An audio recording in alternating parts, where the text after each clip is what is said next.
धर्म, शिक्षा और कानून तीनों के बीच की एक अहम बहस पर मद्रास हाई कोर्ट ने बड़ा और दूरगामी फैसला दिया है। कोर्ट ने साफ कहा है कि भगवत गीता को विदेशी अंशदान अधिनियम यानी FCRA के इस्तेमाल के लिए धार्मिक ग्रंथ नहीं माना जा सकता।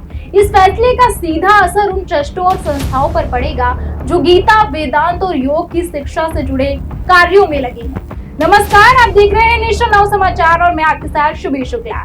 देखिए हमारे साथ ही विशेष रिपोर्ट। यह मामला अर्षा विद्या परंपरा ट्रस्ट से जुड़ा है।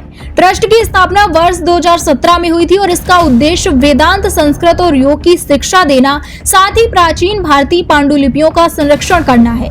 ट्रस्ट ने विदेशी चंदा प्राप्त करने के लिए FCRA पंजीकरण के लिए आवेदन किया था, लेकिन केंद्रीय गृह मंत्रालय ने यह कहते हुए आवेदन खारिज कर दिया कि ट्रस्ट धार्मिक गतिविधियों से जुड़ा है क्योंकि वह भागवत गीता और योग की शिक्षा देता है।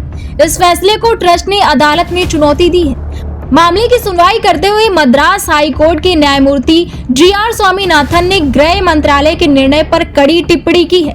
कोर्ट ने कहा है कि भगवत गीता केवल धार्मिक पूजा तक सीमित नहीं है, बल्कि यह एक दार्शनिक और आध्यात्मिक ग्रंथ है जिसमें जीवन, कर्तव्य और आत्मज्ञान की शिक्षा दी जाती है।